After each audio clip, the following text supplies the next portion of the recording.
Dan in San Diego. Hey, Dan, how are you?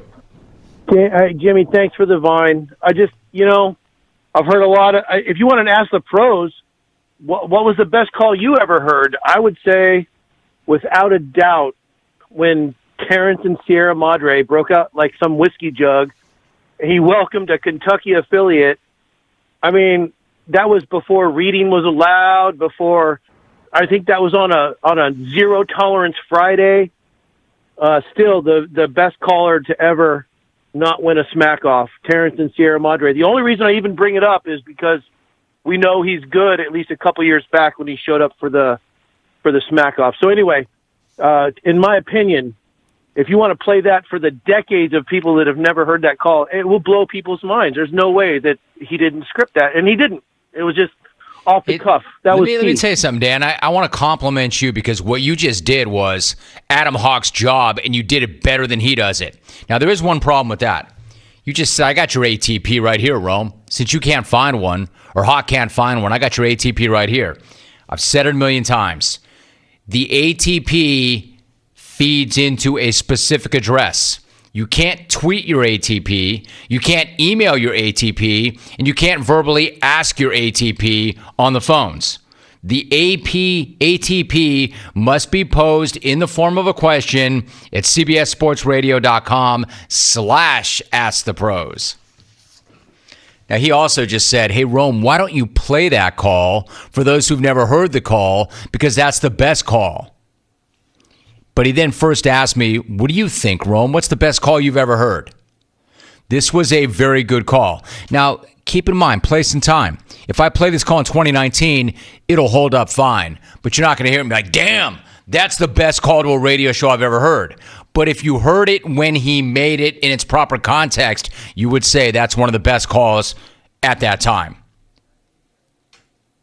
Now, Martinsburg, West Virginia, had just become an affiliate. Imagine this show starting in Southern California, and all of a sudden, we're adding affiliates on a weekly basis. And we're adding affiliates in places like West Virginia in the 90s. You can imagine how that may have sounded on the program to our base, our main base in Los Angeles, Orange County, San Diego. So, Terrence welcomed Martinsburg as only Terrence could back in the day. Finally, Rome, I'd like to apologize to the good people of Martinsburg for my jungle brethren's rude and apparently inaccurate remarks depicting you people as a bunch of rednecks. I'm sure if they'd known that Martinsburg was actually a suburb of Washington, D.C., and not some hillbilly paradise, they wouldn't have said those mean things. Anyways, I'd like to make it up to you next, sophisticated suburbanites. Rome, I was wondering if I could get some theme music.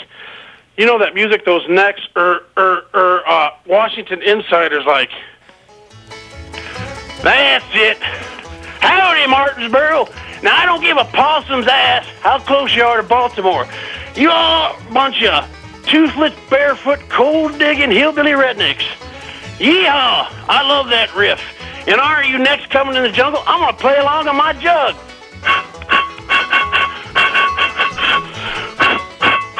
Welcome to the jungle, Martinsboro.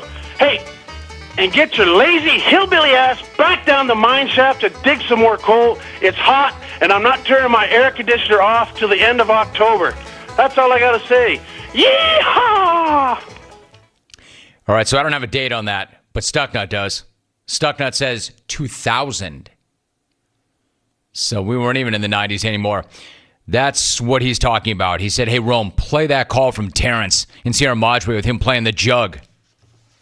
No, it's not the best call ever, but understand back then when we used to welcome affiliates and there was kind of a hazing process for new affiliates, that was pretty freaking good that day, at that time. But the best calls do hold up.